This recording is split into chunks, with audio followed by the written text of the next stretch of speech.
Azul j'espère que vous allez bien. Ça faisait un petit moment que je faisais un conseil du jour et je tenais à rectifier le tir.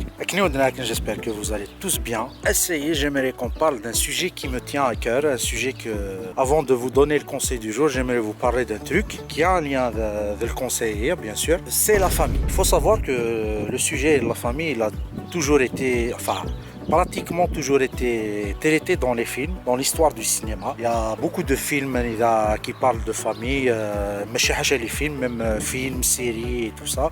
C'est un sujet récurrent, c'est un sujet qui revient souvent, voilà, c'est dans le terme. Et j'ai voulu, en partant de ce sujet, je me suis dit quel film à mon sens qui parle le mieux de ce truc là, et je vous assure que rapidement j'essaye d'un film parce que c'est l'un des plus drôles, c'est l'un des plus émouvants.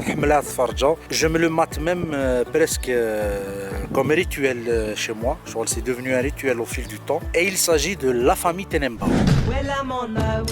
They were brilliant, they were famous, they were unlucky enough to be the children of a man named Royal Tenenbaum.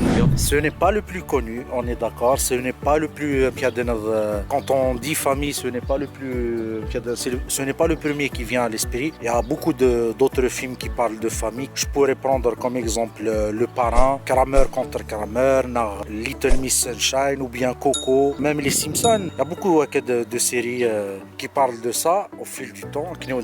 Mais La Famille Tenenbaum, je sais pas, il y a un truc, c'est l'écriture, les personnages, c'est le rôle principal tenu par Gene Hackman qui est vraiment incroyable, qui est touchant, qui est drôle, le côté vicieux d'Indeles, et tout ça. Et tout ça juste pour réunir une dernière fois la famille d'Indeles. J'ai un vrai coup de cœur pour ce film. Pour ceux qui ne connaissent pas l'histoire, en fait, c'est l'histoire de Royal Tenenbaum. Royal Tenenbaum, c'est un personnage, lui tout seul. C'est un vieux bonhomme, en fait, qui un jour, l'ex-femme d'Indeles va se marier. Et voilà, il veut pas l'ex-femme d'Indeles se marier, tout ça.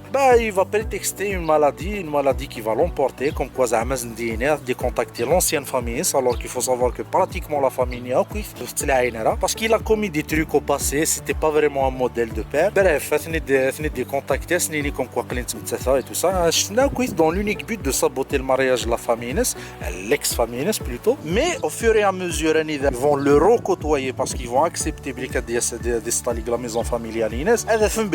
En fait, il n'a pas vraiment changé. Mais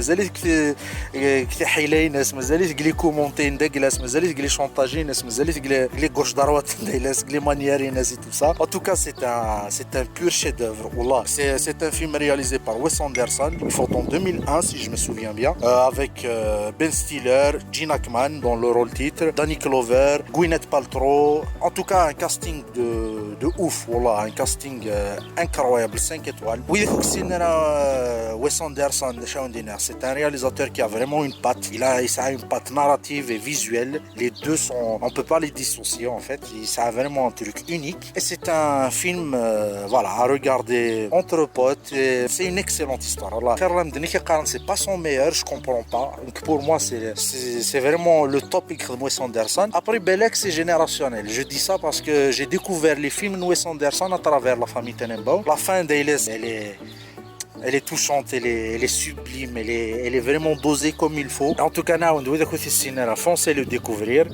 Même s'il date de 2001, vous allez à mais sincèrement, vous n'allez absolument pas être gêné. C'est un film top, c'est un film extraordinaire et c'est un film que je vous recommande. N'oubliez pas de vous abonner, les conseils.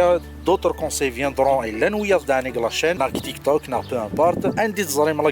Likez, commentez, partagez autour de vous. la chaîne et à la prochaine.